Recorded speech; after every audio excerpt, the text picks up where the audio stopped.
I'm in the ancient city of Pompeii in Italy. You've probably heard of it. It's known around the world because a cataclysmic event here happened in AD 79 when Mount Vesuvius basically blew up and the people were sort of frozen in time. What happened was this volcano, an active volcano, and I don't think the people were fully aware it was an active volcano because it's such a pretty spot here, great location, people wanted to live here. But first there was a release of noxious gases that began to slowly kill the people, and they were asphyxiated. And then out of Mount Vesuvius came ash that effectively froze these people in time. And this was not known for centuries about what happened here. And someone discovered this place, I think it was around 250 years ago, started into excavation. As they were going down, they came to these large, roundish objects in different shapes that seemed to be hollow inside. And they came to 1 and 2 and 3, and they went, what are these? And so someone had the idea of injecting it with cement to see what was in it. And what came out was a mold of, well, the people of Pompeii. There were people in motion, people crumbling, people protecting children, even animals and doors and other objects. So what you have is this amazing time capsule of what happened. So we might say, well, that's ancient history. Well, yeah, it is, but it's interesting to look at some of the parallels of what can happen cataclysmically, how something can change overnight. And I want to talk about that with you. What we can learn from the ancient city of Pompeii in our world today, and more specifically, in America today.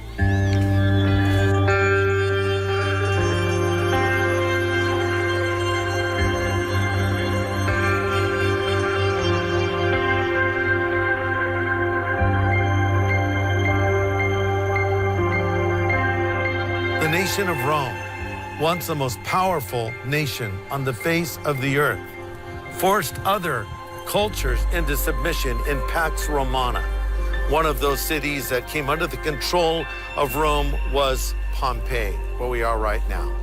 You know, there's a lot of ways that a nation can come to an end, and every nation has a lifespan, a beginning, middle, and end. There was once the great nation of Babylon with no equal, but they were overtaken by the Medo-Persians, and they too were overtaken in time. And then there was Rome, and Rome eventually was gone.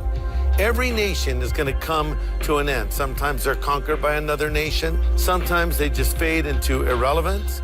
And sometimes something cataclysmic happens that causes a nation to no longer exist literally overnight. Sodom and Gomorrah comes to mind. God's judgment came upon those wicked people that celebrated their immorality. Other cities that Jesus mentioned, like Tyre and Sidon, no longer exist. And here we are in Pompeii, a city that was thriving with activity and commerce and people just out and about doing what they were doing. And suddenly, Mount Vesuvius blows, and their world as they knew it ended overnight. I look at our own nation, the United States of America. I think of the way that we started with our Judeo-Christian roots, our founding fathers with a strong belief in a creator, a God that gave us this freedom, and how we honored him and acknowledged him. Not just any God, the God of the Bible. Listen, knowledge brings responsibility. And when you know it's right and you don't do it, it's worse than when you're in complete ignorance. And our nation has strayed so far from our roots. Today we celebrate pornography, not unlike Pompeii. We promote it, we export it around the world. We openly murder our children because they're an inconvenience. We just call them a blob of cells, and it's called abortion. That's a technical term, but it's murdering an unborn child. We pretend as though God does not exist. Do we think that we can continue to thumb our nose at God and not face any consequences? Israel thought that, and if there's any nation that America parallels, it's the nation Israel, also founded on biblical principles established by God himself. God warned her over and over again that judgment would come if she did not repent of her sin and turn from her idolatry. And Israel just ignored God's warnings, ignored the prophets of God, and then one day the nation of Babylon overtook her. I know one thing for sure. There's going to come a day when the United States of America, the greatest superpower on the face of the earth, will no longer exist in the present form. Is that going to be because we're overtaken by another nation? Don't think it couldn't happen. Is it going to be because there's something cataclysmic that happens, like what took place here in Pompeii? Is it going to be for some other reason we just fade into irrelevance? I don't know. But one thing is clear. America needs God. America needs to turn back to God. America needs a spiritual revival. We don't want to end up like Pompeii. I do believe our best days could be ahead of us.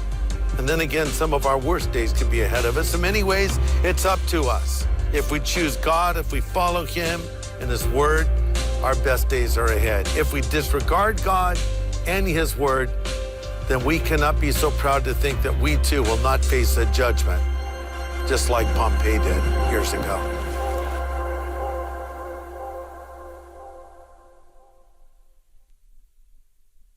Hey everybody, thanks for watching our YouTube channel. We're constantly updating it with new content and never seen before content. So if you want to get the latest from Harvest, hit the subscribe button.